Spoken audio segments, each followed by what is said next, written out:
You just missed the joke we were talking about. But hi, everybody, and welcome to the Cricket Fan Show. This is Mac here. We've got Steve here, as always. Steve, the cricket guy. You all right?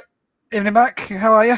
Yeah, not too bad, not too bad. And we got Tony as well, legend, here with his new computer, telling us about the trials and tribulations. How are you, Tony? You all right? Yeah, suffering, but incredibly carrying on as usual. Loyalty. Oh, brilliant. So there's lots to talk about tonight. There's going to be talking about the county cricket in England, the IPL, obviously, because the IPL is big, and all the changes that are happening in England. So over to you, Steve. I'll leave you to it. Cheers, Mac, and good evening, Tony. Great to see you, mate. So the third round of the county championship, well, third round of the matches started today. So yeah, quite an interesting day. Mighty Middlesex done what they've done in a couple of games so far and bowled pretty well.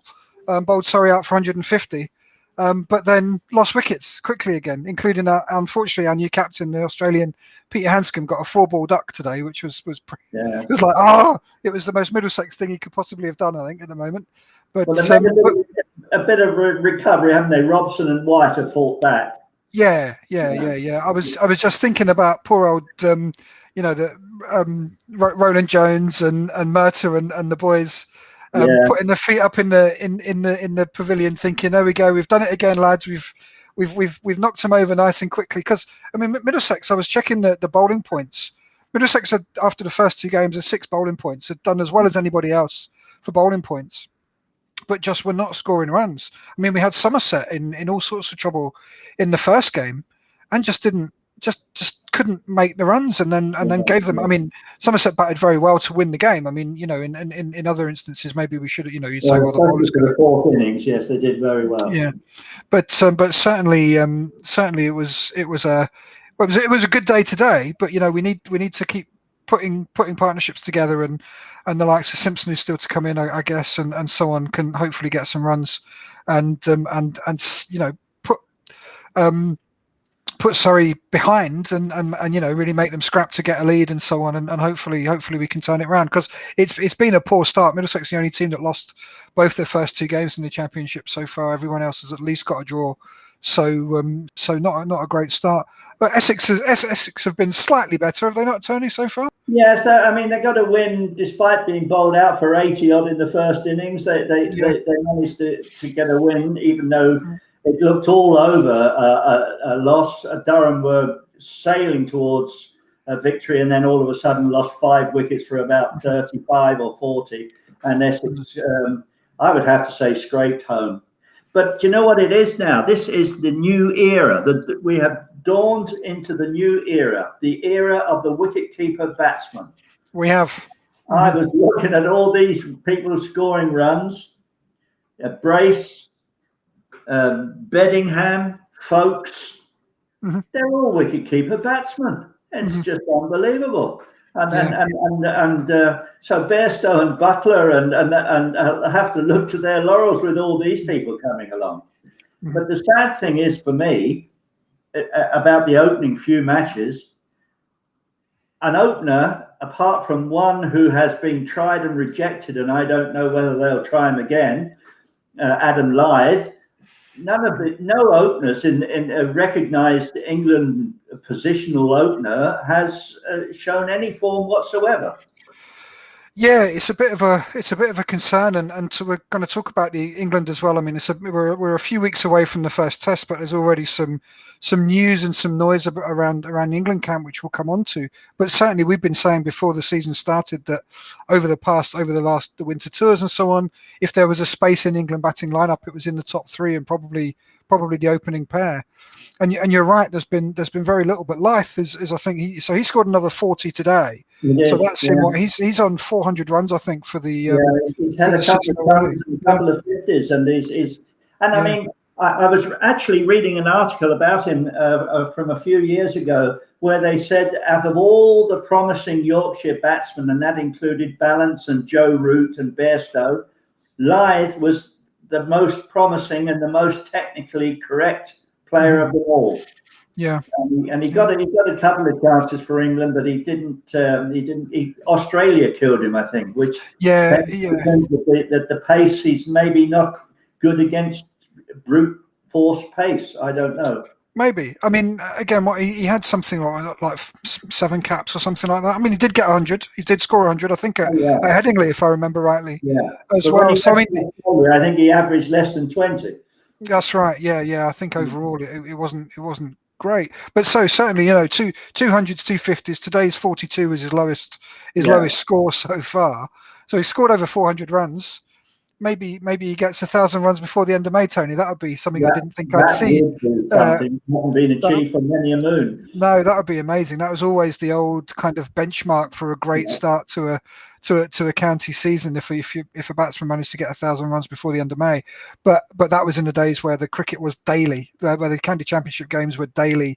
You'd go a 3-day game. You'd be playing at the Oval, and you drive after the game to Bristol, and then you'd start the game the next day at Bristol, and then you'd drive after that game, and you'd go up to Worcester, and then you come back to London, and then you go to Leeds. It was non-stop. Having said that, in those days the wickets weren't covered. No, that's right as well. There was some tricky conditions to bat in, but Lyth. I mean, I suppose what counts against Lyth is that he's 33, so he may well be a selection.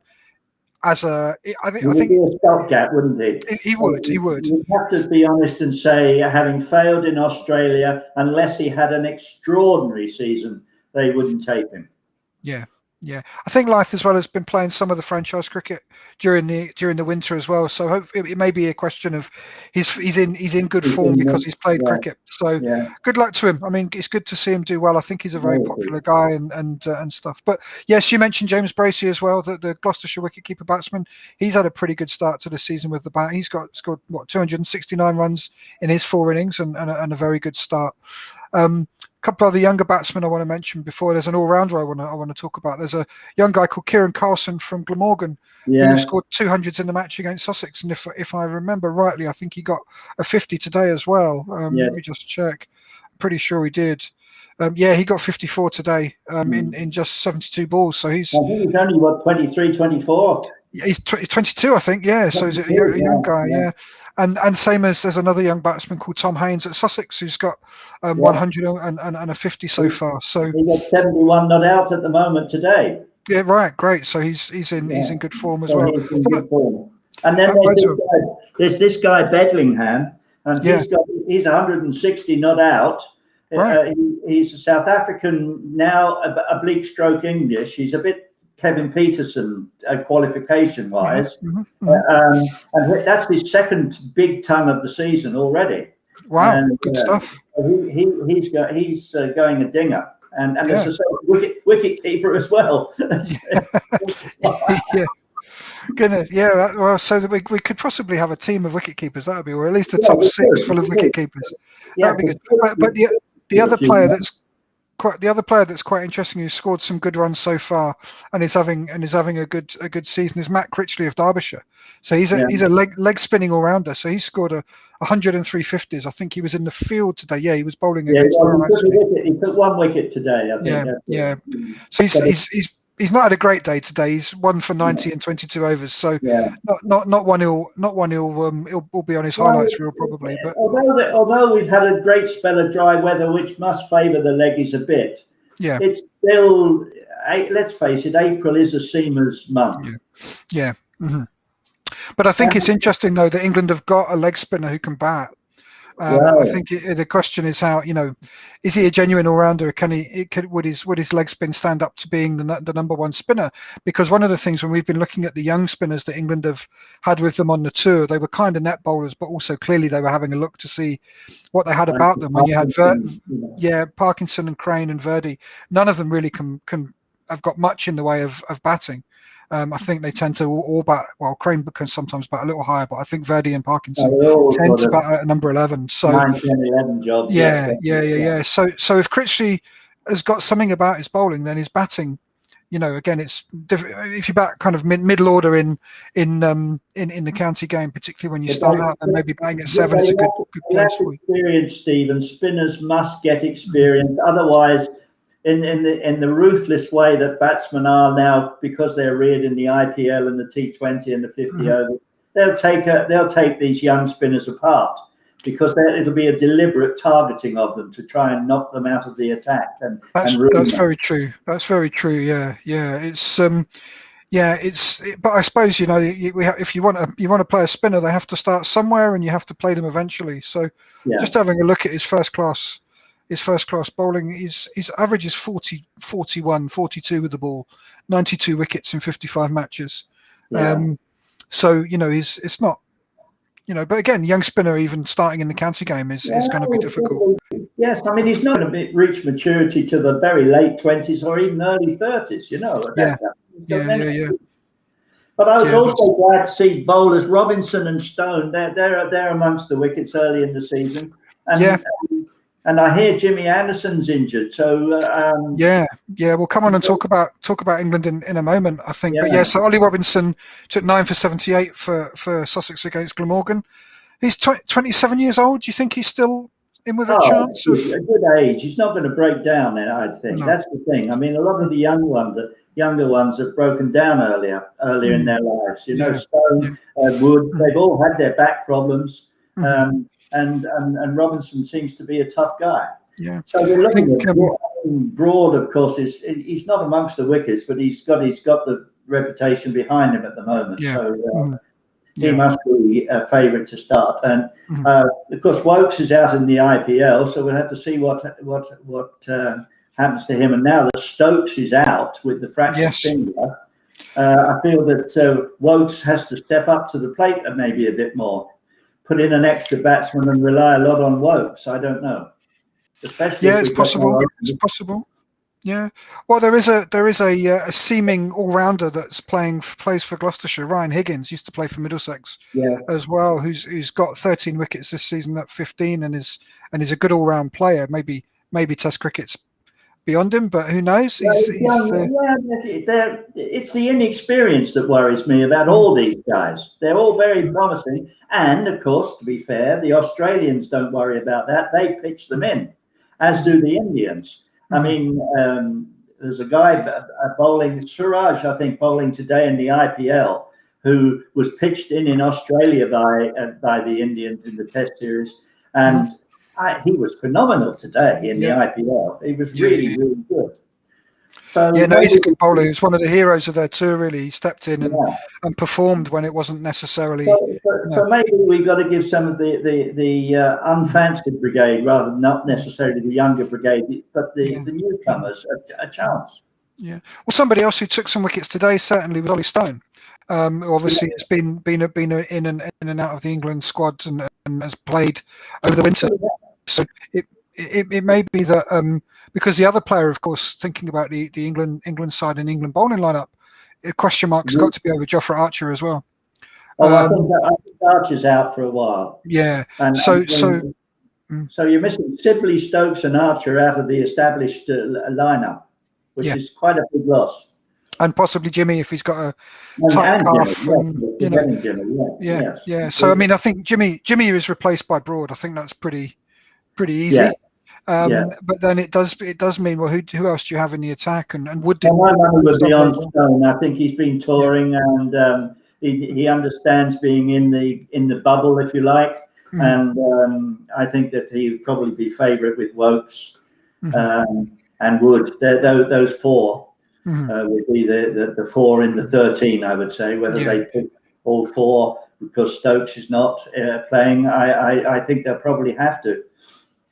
Yes, they may do. And the other player, of course, if again, he's injured at the moment, is Sam Curran, and whether or not Sam Curran is likely to be in the squad if he's here and available. But I mean, that's the other imponderable with moving on to talk about England then a bit more is of course. So there might be 4 places up for grabs in the team, including an opening bat. The IPL final is the 30th of May. I think the 7 tests in England start with 2 tests against New Zealand at the start of June. So any of the players that reach the final or the final stages, so that could be a Bairstow, though we'll talk about IPL in a minute with the way the Sunrisers are playing. That doesn't look that likely at the moment, but maybe Woakes, maybe Curran, and again, probably not Butler. I would have thought he would be back before the knockouts, after the knockout stages start. But But there are a few. There are indeed a few places up for grabs, and the IPL might add a few more. And of course, the other thing is about maybe even if players are back from the IPL, we're obviously this week there've been very, very high rates of COVID reported in India, and I think they've gone into the red zone, India. Yeah, so then it may be the players are being very, very well looked after. It's very, very biosecure.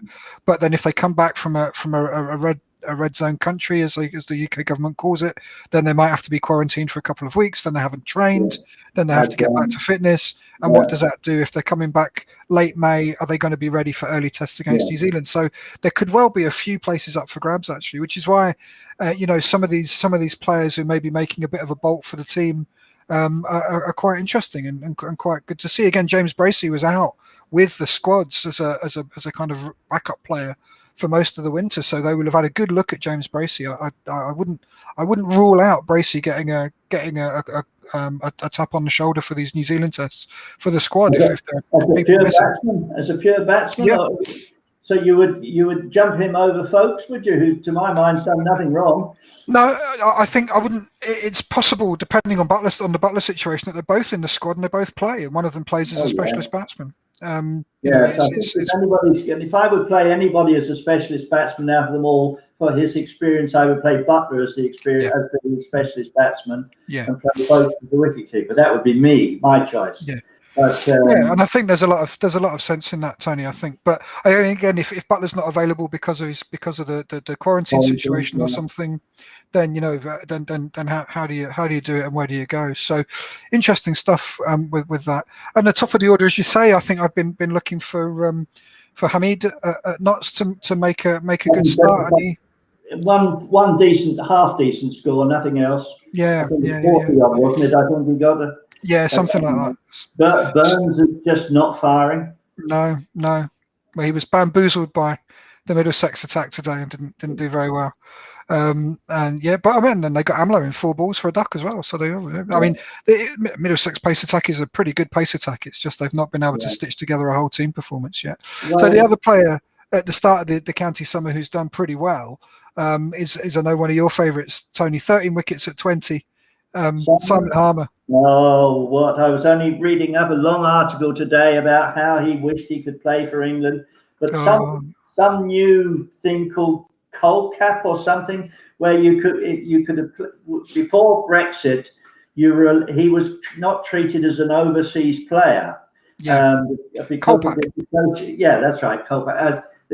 South Africa, the West Indies, and Zimbabwe, I think, were treated as exceptions. Now he's gone, in this article, he's gone from possibly being an England spinner to not being able to even buy a house in England because since Brexit, this thing is now disallowed. So, I mean, his career average since he went to Essex is just unbelievable. 260-something wickets at 19. I mean, it's just amazing, Yeah, he's a very good player. In the article, he was interviewed and he said, I set myself a target this year to prove that April is not the nemesis for the spin bowler. And he's doing all right. Then he's doing all right. He's showing that. He's showing that. I mean, he's 31 or whatever. And he's been at his peak now for maybe three years. And he was capped for South Africa, but didn't set the world on fire. It wasn't until he came to Essex that he started and he's now, I would say, outside of India, certainly the best spin bowler around. I would put him ahead of Nathan Lyon. So, it's bold, but yeah. Colpack is interesting. I think there's one of the Gloucestershire players, Van Buren as well, was previously able to play under, or maybe that was because he was a European Union national, and now he can't play, and he's seen as an overseas player. So there's a few new sort of kinks in that kind of overseas Colpack thing. I think Colpack was a handball player, I think, something like that. Slovakian or something, anyway. Something like that, Yeah, something like that. So certainly England are going into this kind of part of the season with a few question marks about their team. Broad for Anderson might be quite easy. Yeah. An opener, somebody in the top three. There looks like there'll be a position with Sibley's broken finger, but nobody yet is really putting their hands up. But and we'll Crawley see. hasn't. He hasn't batted today yet, but I mean, he has not scored any runs either. I think that he'll probably get in by default at the present moment. Yeah, especially if Wisdom named him as one of their cricketers of the year. I think that he'll be in. Yeah. And somebody else who has done well so far, of course, is Ollie Pope. Got a double hundred.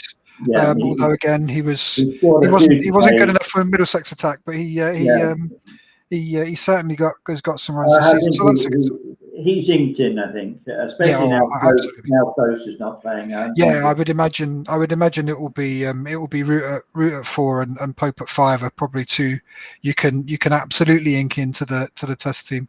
I would have thought definitely. But the other news about the England Test side, in fact, and the white ball teams this week has been the fact that Ed Smith, who's been the chief selector since May 2018, so for the last 37 tests, has been made redundant. His post has disappeared. The selection responsibility now has.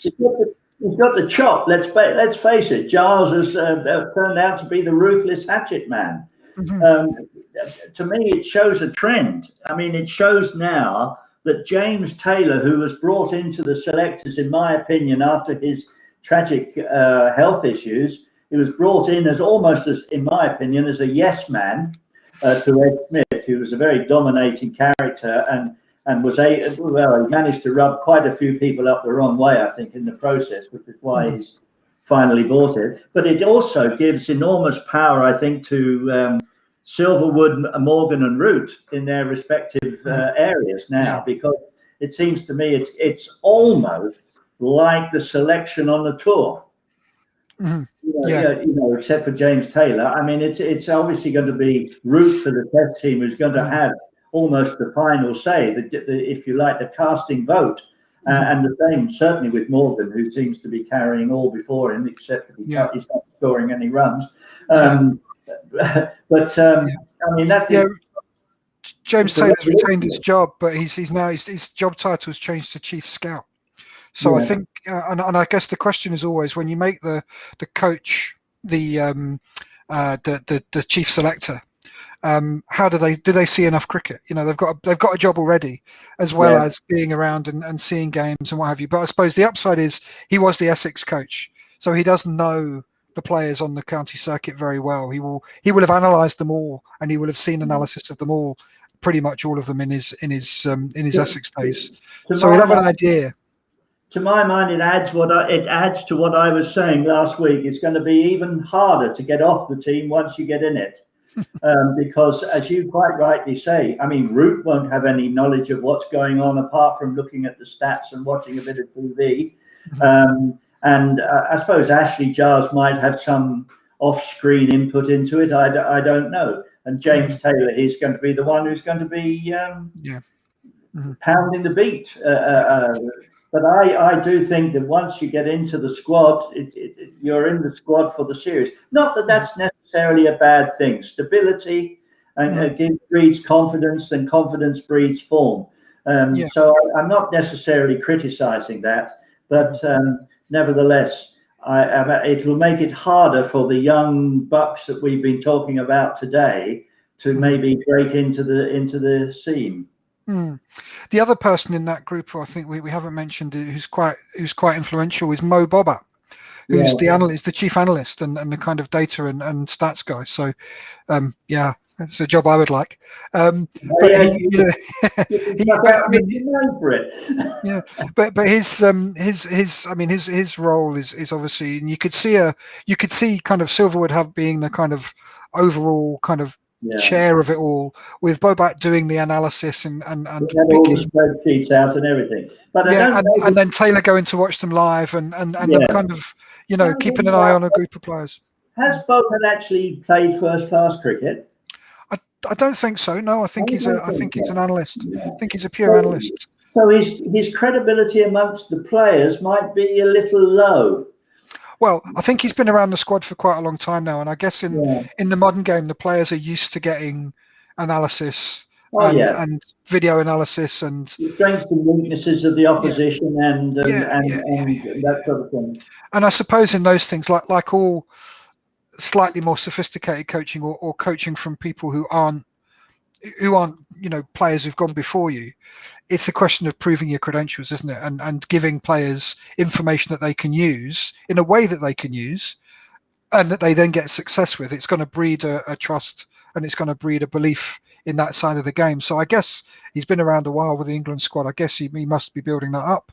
I'm sure that Silverwood and Root and Morgan probably have good relationships with him. So I think you could definitely see that where he's helping them to narrow down the group of players who they should be considering, and then Taylor is going out and keeping close watch on them and keeping an eye on them. But plus, of course, informally, you've got the whole phalanx of specialist coaches. So again, if they were looking at a spin bowler, you wouldn't be surprised to see that Jeetan Patel then goes and watches some of the games as well, and maybe meets the guy and has a coffee with him and chats about his game and all that. So you can see them, you can see how it could kind of work. But I suppose you'll remember this too, Tony. The last time I think England had a real supremo that did everything like that was Ray Illingworth. Who was the coach and the selector.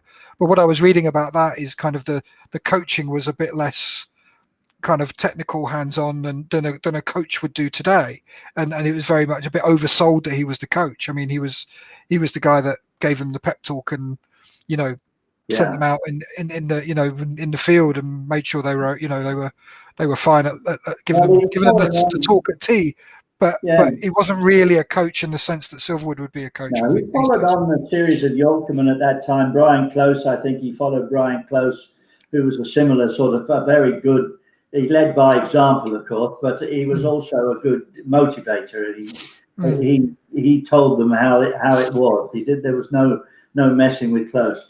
But I mean, I'm sure cricket now is like football. You've got to take more account of the players, and some need a kick up the backside, others need an arm round the shoulder, others need just straight encouragement, that sort of thing. It's players have the what shall I say? They have a greater importance individually now than they used to have. I think in temperamentally, I think that their temperaments have to be, and their egos have to be massaged a little bit, I think. Yeah. So I was reading that Silverwood is very popular behind the scenes. Oh, yeah. Even if he's perhaps less interesting for the journalists, he tends to be a little bit more guarded. Whereas Smith was a journalist and was always very good. And Smith definitely rubbed a few people up the wrong way.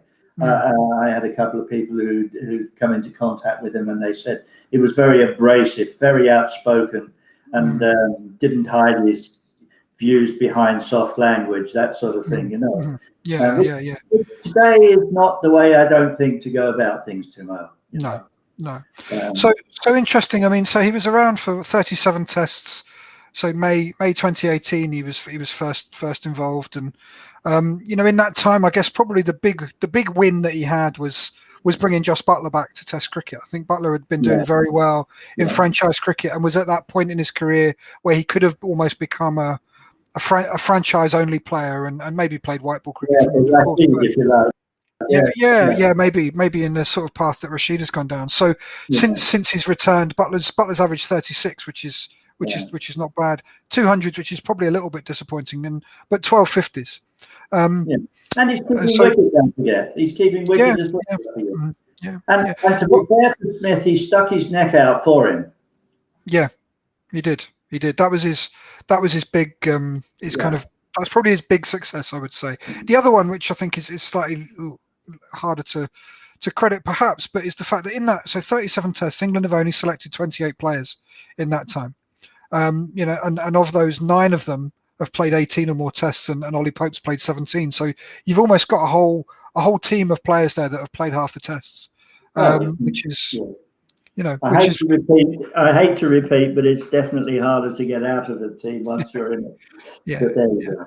There are a couple of players that have played quite a lot that that perhaps didn't work quite so well. I think that the recalling of Keaton Jennings. I think Jennings is a good player of spin and has done well in India. So therefore, a bit weird that if he wasn't selected, if he was selected, but it wasn't for this winter's tour, that was a bit strange, maybe. But again, that didn't necessarily work. I remember we went to a test match at Old Trafford and watched Jennings open against the South African bowling, I think, and looked incredibly stiff. And was really kind of fishing for the ball, and it was absolutely no surprise that he edged into the slip cordon kind of halfway through the morning session for not many runs. And he's a subcontinent player without a doubt. But it maybe I truly believe that they have the Ashes in them. As far as the tests are concerned, their aim is the Ashes, and that's it, and everything is geared towards that. Yeah, I wouldn't be at all surprised. Yeah, the other player I think that Smith is probably you would link with Smith, and Smith's departure possibly now means that may be it for him is Joe Denley. Obviously, they played together at Kent, Denley's a good player. He was probably over criticised. I think his performances for England were he had some good performances for England with the bat, and indeed he did that unglamorous job of batting time sometimes, and there have been a number of occasions where he hasn't been in the side where England could have done with somebody batting time. There did appear to be he got quite a lot of white ball cricket as well in this period for England, which I think by common consent you wouldn't say Joe Denley was in the best 11 in either T20 or 50 over cricket for England, and I think there was a little bit of a feeling that his leg spin could do a job, and I think it generally shows in franchise cricket that his leg spin is very much a fill-in over rather than a full bowling option. And as you say as well, the other thing is I think there have been some instances where perhaps the way Smith has spoken has not necessarily gone down that well with the players. I think Stuart Broad perhaps has maybe had an issue with him from time to time, and he seems to. I think Bairstow has as well. Yeah, and possibly, as I was reading this morning, David Malan as well, where he made some comments about him not really being able to play Test cricket he could play Test cricket in the Southern Hemisphere, but it's a little bit disparaging for Malan. And again, when the chief selector makes a statement like that in public, it kind of probably leaves you feeling a little bit like you've got nowhere to go with your selection. It probably doesn't matter how well you do. It shouldn't be said in public, and that's it. Those things are for the dressing room. Yeah. So it'll be interesting to see what Smith does now. I would imagine he'll return to journalism and feature writing and go back to that world. He'll probably write a book, and that would be the inside story of my time as a selector. Maybe so. Plenty of information there, I'd say. Yeah. So interesting times for England. A little bit too soon to see any selections or any choices, but it'll be fascinating to see. And we'll on the Cricket Fan Show, we'll keep our eye on which players, particularly in the opening and the batting, and the top two, and maybe batting at number 3, are starting to put their hand up and things. And maybe it'll be Adam Lyth will be, he won't be able to be ignored by Silverwood. He won't be able to be his teammate Joe Root. His teammate Joe Root.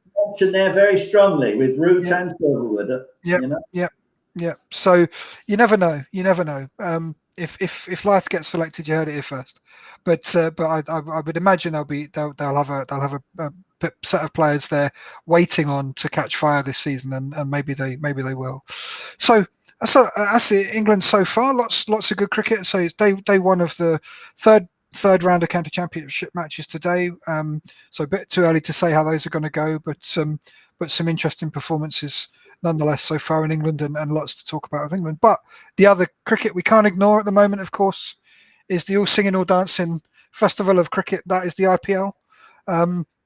It's been interesting. Now there's been 4 or so games per team.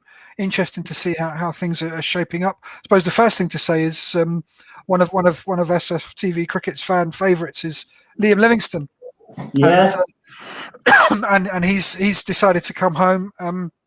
Wasn't given an opportunity to play by his franchise. I'll be a second here. I've just got to do a little bit of. Oh, Tony's away. No, I'll be a second. Okay. Well, yeah. So Liam Livingstone is a real golden arm of a player when he bowls, that's for sure. But also an increasingly influential white ball batsman. I thought he would have a really good opportunity to make a mark in the IPL, but it seems like he wasn't being given the chance to play. Maybe got the feedback from the coaches that he wasn't really in their thinking after all, and just decided what with the biosecure bubbles he's been in. He's got Lancashire he can be playing for. Maybe felt that it was time to come home and to move his season on to the next phase. And well, I just wonder, has he decided that maybe he's going to try and get himself into the Ashes tour and shine for the county this year, and that maybe the IPL with Smith gone is not the way into the Test team as a newish comer. And so he's gone back, and I hope he gets a lot of runs for Lancashire and maybe takes 1 or 2 wickets. Yeah. No. I think we would both be very pleased to see Livingstone get his chance. I think he's a good player and he's got lots to offer. But as you know, Tony, I did a bit of a pre-tournament view just based on data and stats, on looking at the various squads and seeing the various strengths and so on. And I think so far it looks like I've got a couple right and a couple pretty wrong. Early days, of course, all could change. But certainly picked that both the Rajasthan Royals and the Kolkata Knight Riders would struggle. And obviously we've got Buttler and Stokes as was, and would have been Jofra, but he hasn't played for the Royals. And Owen Morgan's captain in the Kolkata Knight Riders, and we'd said before the tournament that we thought both of those squads looked a little bit short on quality. And indeed, I think the Royals got absolutely pummeled today. 10 wickets. Yeah, absolutely pummeled, and to a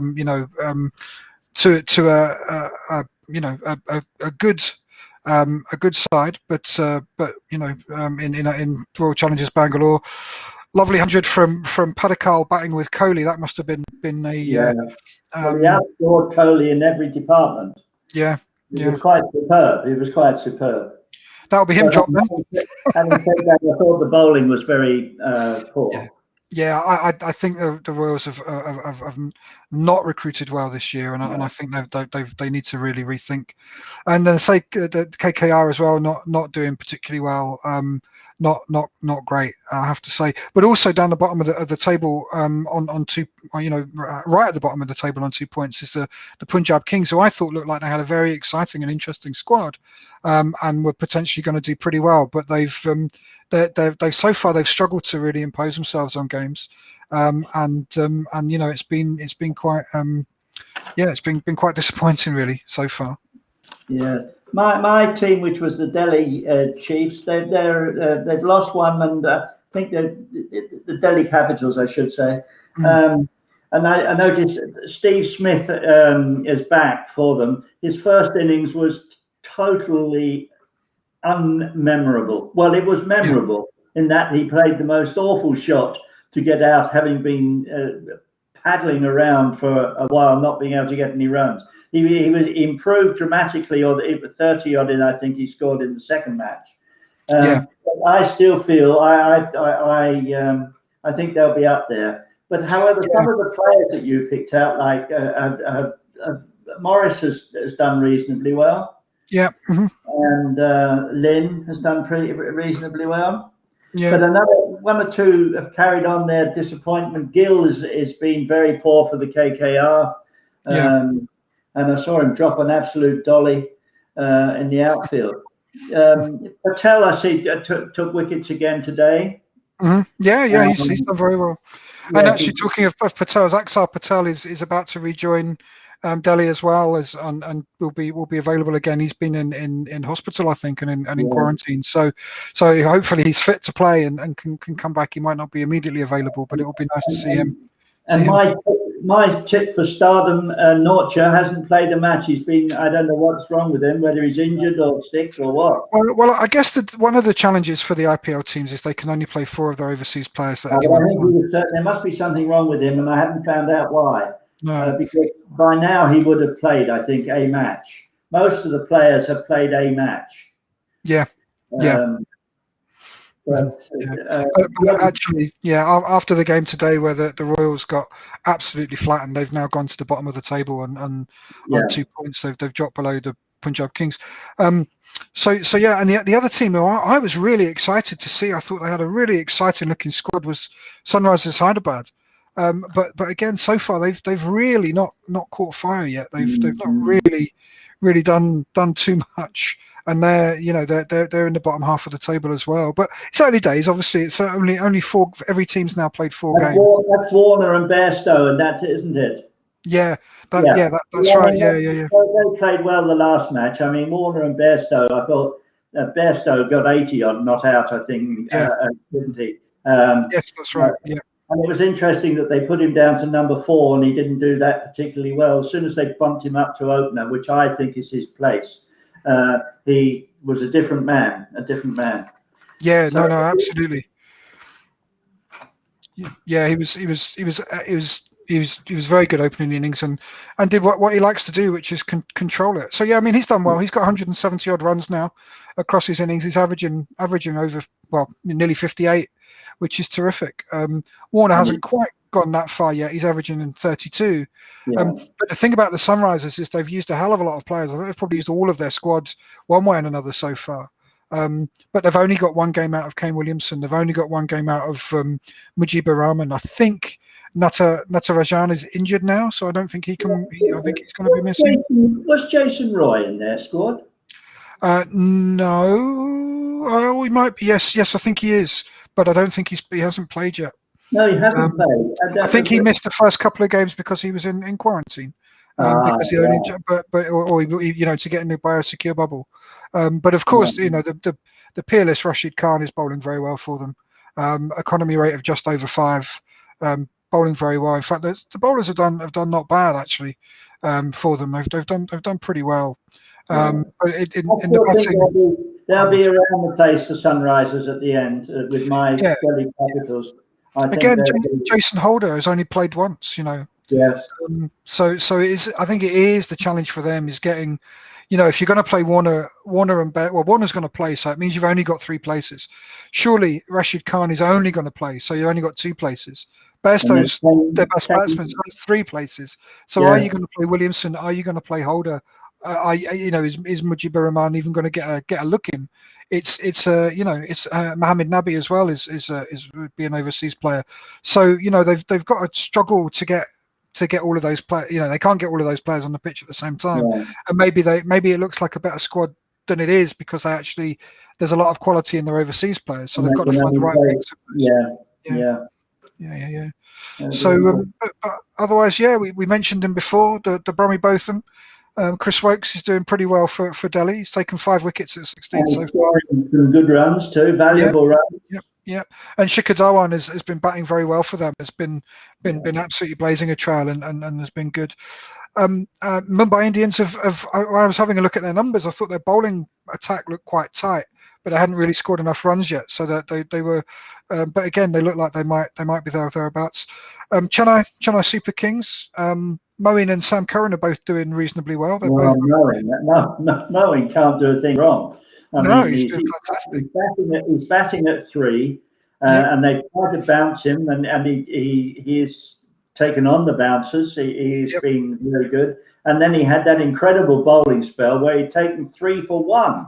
It's just amazing. So he has been to me the greatest surprise. I'm delighted for him, but he really is.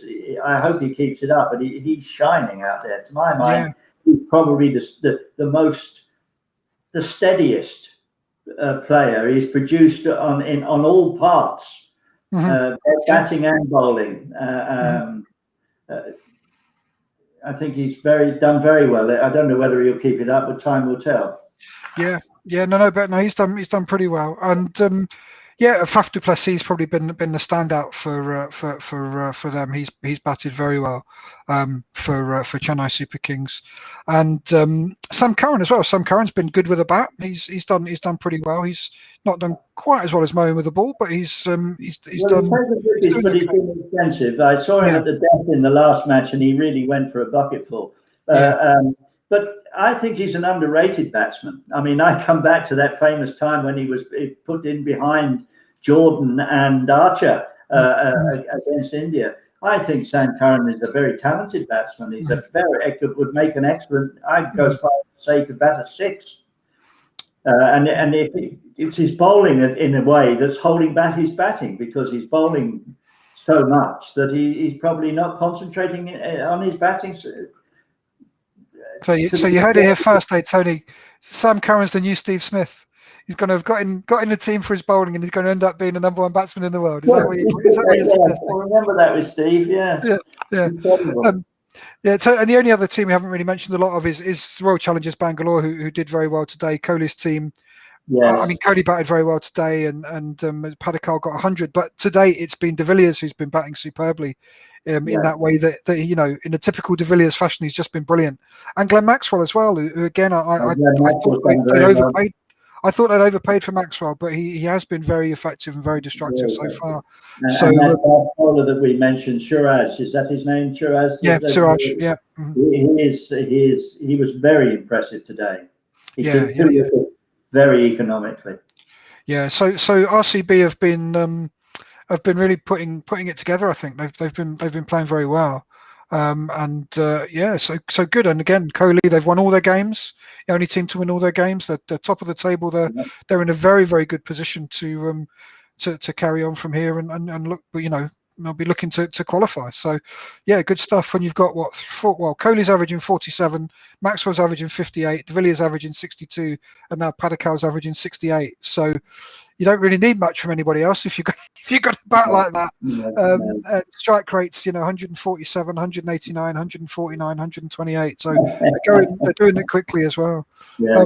Bowling wise, and again they've got Patel, who's been probably the leading bowler so far, Harshal Patel. He's done really well. He's a medium pacer. He has the look of a man who would do well in county cricket. With his mixing them up. His swing bowling is which conditions he would swing the ball a lot.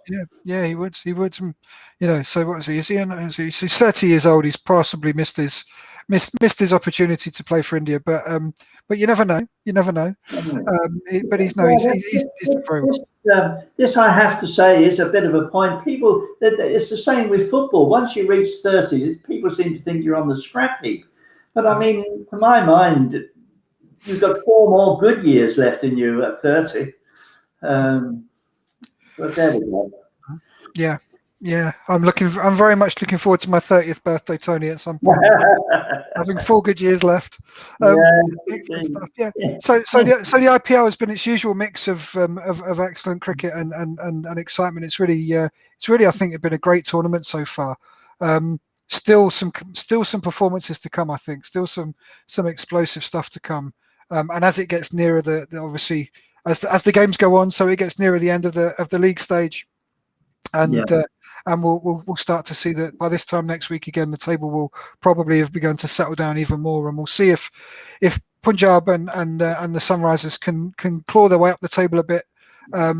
See if CSK can continue to do so well. So I thought they looked like a bit of an old team. Sam Curran notwithstanding, lots of guys who are towards the end of their careers, and would that catch up with them? Not so far, absolutely not. But you never know.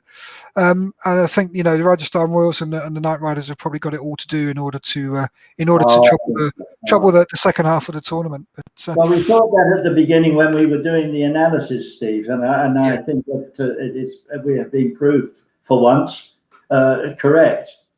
Absolutely, stopped clock, but it's it's an interesting tournament, and again we look on with interest to see how the players we know and love from county cricket and domestic cricket are doing, and some of their counties would probably be really pleased if they had them to call upon at the moment, but they all seem to be doing all right as well. One person's absence is another person's opportunity to make a mark. So that's a great thing about it. There's no doubt, coming back to the county game. I know. Okay, we're only in the very early stages, but there are 1 or 2 people pushing their names forward, taking advantage of the situation, both batting and bowling. Yeah, absolutely. And the other thing I would just say as well, finally, is I think again the county game is really getting to grips with social media. I think they're streaming the games. There's lots of lots of footage available on social media. And it's being broadcast on local radio as well. Yeah. And Talk Sport and 5 Live Extra. They're all broadcasting the games. So aficionados have got plenty of opportunities to sort of, if you like, be with it live. And also, I noticed that on the websites there is almost ball by ball updating in the scoring and incidents. So if you're following it online, you're getting plenty of service, and I think it bodes well. They've got to do it, of course. I mean, the competition from other sports, you've got to keep, if you like, advertising cricket, and particularly now with the 100 coming. They need to have cricket in the forefront so that the 100 could get off with a whiz bang. How it goes. Can I ask you a question about the 100, Tony, just before we wrap up?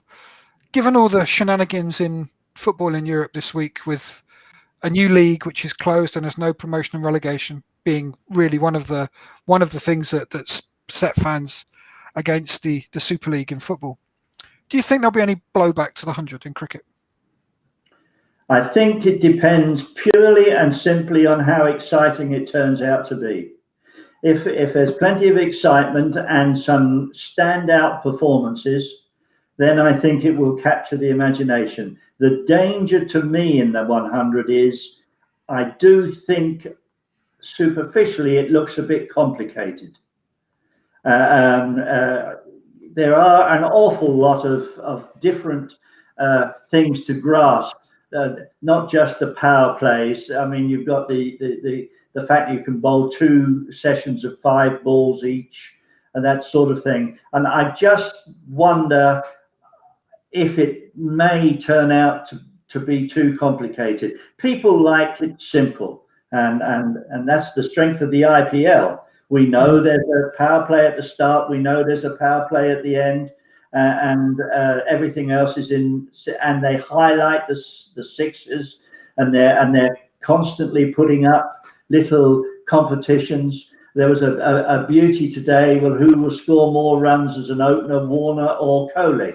You know, that sort of thing. They're constantly asking the audience the questions, which keeps the interest going, and asking you to vote on those things. So that's my worry about the 100, is that it might be too complicated. Certainly for the beginner, the beginner watch-wise, crowd-wise. If you say like Malcolm was trying to come in and be drawn into it, I hope there's not too many rules and manipulations that will leave him stuff. But I have to say, in the end, I repeat what I said at the start, if it gets going well and there are 1 or 2 standout performances and it's exciting, then I think it has a chance. Brilliant stuff, Tony. There you go, Mac. That's this week's cricket, thoroughly dissected and served up on a platter for folk. Thank you very much, boys. It's been brilliant listening. And I hope thanks, Tony. And I hope anybody who's watched this live or after we've done it live, leave some thoughts. Leave your thoughts about the stuff going on, the county cricket, obviously the IPL, the changes in the England setup, and just let us know your thoughts. The boys have given their thoughts. We'd love to hear your thoughts, and we'll definitely respond to them. And join us. We're here every Thursday at 8 p.m. Talking about everything that's happening with cricket. And thank you for anybody who's listened to this on podcast as well. Try and also follow if you can. Don't forget to like and subscribe, but don't forget to try and follow Steve as well on his cricket handle. There's their Twitter at SFTV_cricket.